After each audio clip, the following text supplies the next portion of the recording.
Today, we are digging into a really powerful story from Captain Mona Shindy's memoir, Shattering Identity Bias. It's this incredibly personal account of faith, identity, and what it's like to fight for change inside one of Australia's oldest institutions. And really, her whole story boils down to this one massive question. What actually happens when one person decides to challenge a system that's been doing things the same way for centuries? Well, this is the story of that attempt. Okay, so let's get into it. Mona's journey, it really all starts with the foundation her father built for her. He had this nickname for her, Monamino, which was after a cartoon superhero mouse who, always saved the day. It meant the lovable, the great one. Hearing that every day built this core of self-worth that would basically become her anchor for everything that was about to come. Now, her parents were accomplished professionals back in Cairo. Her dad was a prosecutor and her mom was a social worker. And they gave all that up, secure jobs, close family, for a totally new start in Sydney. And let me tell you, that new start was anything but easy. I mean, just look at the contrast here. They left a world where they were respected, part of a strong community, for a place where their accents meant they were often dismissed or bossed around. Even their kids had to deal with classmates yelling, "Go back to where you came from." Talk about a tough transition. So, in the middle of this whole struggle to find a place to belong, the Royal Australian Navy seemed to offer Mona this incredible promise. For the very first time, she says, she felt truly included, respected, and just completely Australian. It really felt like she was finally home. But that feeling of safety and belonging, it was just brutally shattered. During this hazing ritual at sea called the Crossing the Line ceremony, she was sexually assaulted. And it's just a shocking reminder that these so-called traditions can be a cover for abuse, all happening in plain sight, carried out by people you were supposed to trust with your life.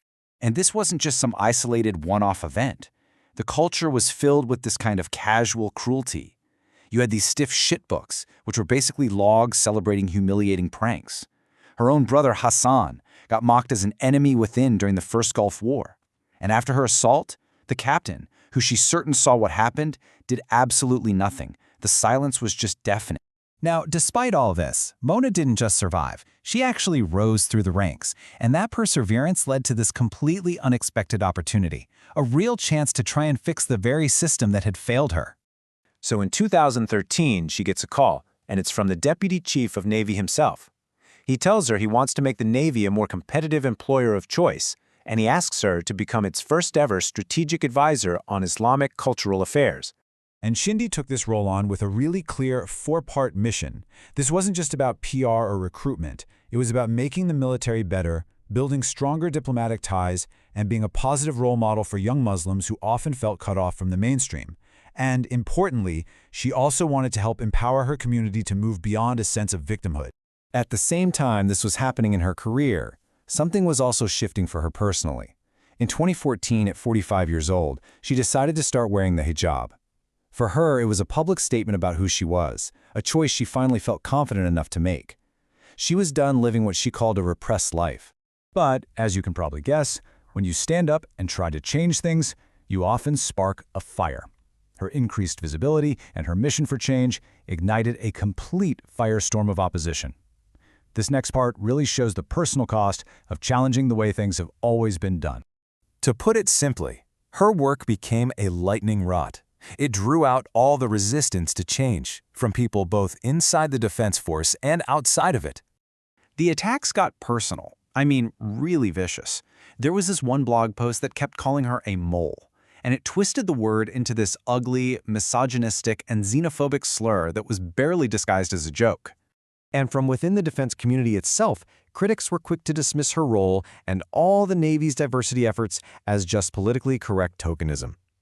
It was a way to try and make the important work she was doing seem trivial. Then the attacks blew up and started hitting the entire institution.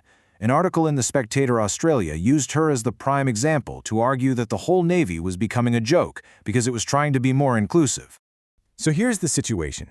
You have one of your own captains getting publicly crucified for doing the exact job you assigned her. The critical question becomes, how is the Navy's leadership going to respond to this? Well, the answer, in a single word, was silence. Total, complete silence.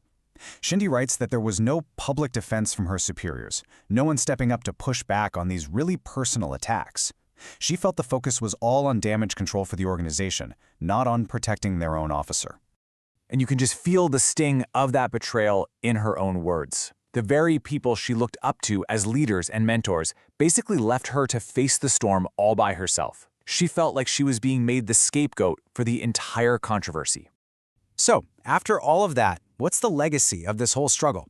Let's take a look at what happened next and the lessons her experience holds for all of us, about our institutions, and maybe even about ourselves. Shindy connects her entire ordeal back to this cognitive trap that, honestly, we can all fall into. It's called confirmatory bias. It's that tendency we have to just ignore facts that challenge what we already believe, and instead we only look for information that proves us right. This, she argues, is what really stands in the way of progress. In the institution's official response, well, it speaks volumes. Sure, there was an inquiry, but its findings were kept secret, and she was put under a gag order, legally barred from talking about them. Her career stalled out. She was sidelined and passed over for senior roles. And in the end, she was offered an early retirement package, a move she calls a constructive dismissal. Her final thought on the matter is just this powerful statement on what leadership should be. She says that real leaders don't go quiet. They act. They lead from the front to protect their people and to make sure the environment is safe for everyone to do their best work. And all of this leaves us with a really important question to think about.